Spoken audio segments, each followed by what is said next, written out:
6 mois de bataille et 6 mois de retard dont on peut soupçonner qu'ils ont coûté cher à l'armée ukrainienne. Une réalité qu'on pouvait d'ailleurs largement deviner en voyant l'évolution de la tonalité des prises de parole de Volodymyr Zelensky ces derniers mois, ces dernières semaines et jusqu'à ces tout derniers jours. Mais attention, tout cela est à nuancer. Il est en réalité très difficile de déterminer précisément dans quelle mesure le blocage du budget américain a mis l'armée ukrainienne en difficulté. Je m'explique.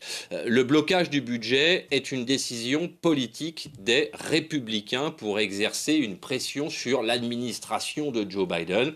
Cela est parfaitement établi et assumé d'ailleurs par Mike Johnson, lui-même le speaker de la Chambre des représentants, que l'on sait être un proche de Donald Trump. Il s'agissait de faire plier l'administration Biden dans un dossier qui n'a strictement rien à voir avec l'Ukraine, puisqu'il s'agit de la sécurisation de la frontière sud-américaine et d'une volonté des conservateurs américains de peser sur la politique migratoire du pays. Vous voyez qu'on est loin des tranchées de l'Est de l'Ukraine. Et cela ne signifie pas qu'une majorité de républicains souhaitait abandonner l'Ukraine. Au contraire, il est majoritairement établi, y compris chez quelques Trumpistes convaincus, qu'une défaite de l'Ukraine face à la Russie porterait un coup terrible à l'influence des États-Unis sur la scène internationale.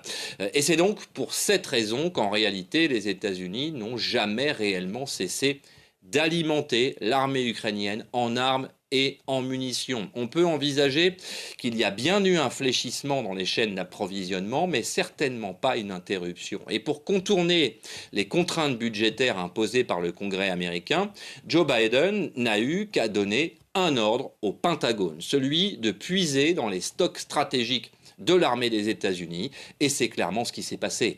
D'ailleurs, le déblocage de ce budget servira dans un premier temps à recompléter justement ces fameux stocks après que les généraux du Pentagone ont tiré la sonnette d'alarme la semaine dernière en annonçant que les stocks atteignaient un seuil critique.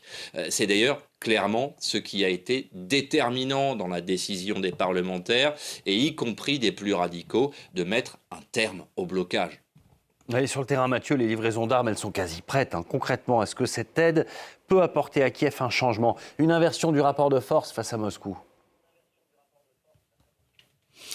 Oui, bien sûr, le déblocage du budget va avoir un effet, c'est certain, mais il ne sera évidemment pas immédiat. D'abord parce qu'il faut un temps incompressible pour acheminer l'armement et les munitions jusqu'aux positions où elles seront consommées par les combattants ukrainiens. Quand Joe Biden annonce que les armes partiront dès les prochains jours, en réalité elles sont déjà en route.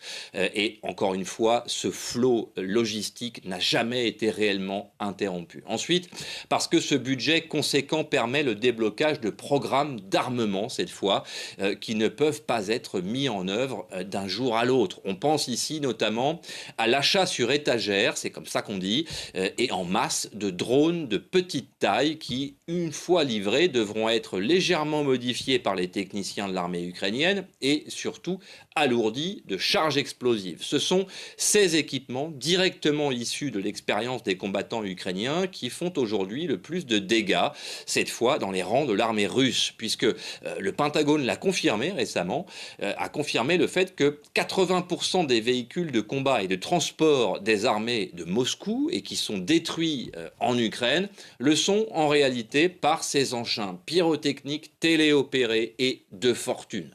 Voilà, la guerre en Ukraine n'est pas terminée, même s'il y a eu des avancées russes que vous évoquiez à l'instant. Le front ne s'est pas transformé en 6 mois et cela signifie que la guerre va durer et que donc ce nouvel investissement constituera une respiration déterminante dans les prochains mois et au moins dans l'année qui vient.